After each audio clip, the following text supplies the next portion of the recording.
Et je tiens à attirer l'attention de mes frères et sœurs en Allah sur la dangerosité de parler sur Allah sans science. Toute personne aujourd'hui, malheureusement, avec les réseaux sociaux, les vidéos, les influenceurs, toute personne qui veut donner son avis sur tout, s'il y a 60 millions de musulmans, il y a 60 millions de mouftis. Tout le monde fait la fatwa, tout le monde connaît l'islam, tout le monde parle du halal et du haram, tout le monde donne son avis sur tout. Tout le monde est un exemple dans tout. Est-ce que ces gens ne craignent pas qu'ils se retrouvent à être jugés devant Allah tabaraka wa ta'ala pour tous les mensonges qu'ils ont proférés sur la religion d'Allah? D'ailleurs, le messager d'Allah sallallahu alayhi wa sallam a dit: celui qui croit en Allah et au jour dernier, qu'il dise du bien ou qu'il se taise. Les paroles sont partagées en 3 catégories. Celles où le bien, la part du bien dedans est supérieure à la part du mal. Ou alors que c'est du bien absolu, comme les paroles de Tawhid.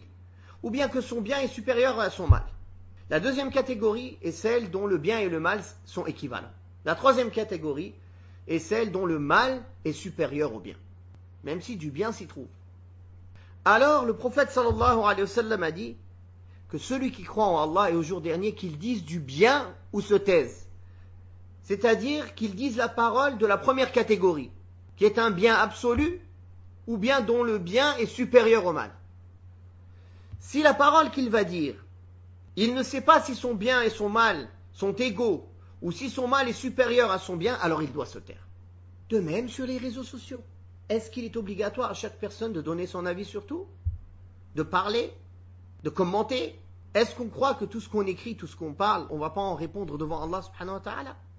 Le messager d'Allah sallallahu alayhi wa sallam a dit dans un hadith rapporté par l'imam al-Bayhaqi dans Shu'ab al-Iman et Ibn Abi Dunya dans Samt et d'autres, qui est un hadith acceptable, qu'Allah fasse miséricorde à un serviteur qui, quand il parle, il est gagnant, il gagne, ou sinon il se tait et il est préservé.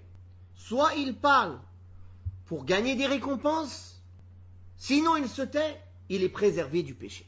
Et des conséquences, il est préservé du péché et des conséquences de son ignorance, de sa parole, de sa mauvaise parole ou de sa parole qui n'est pas bonne.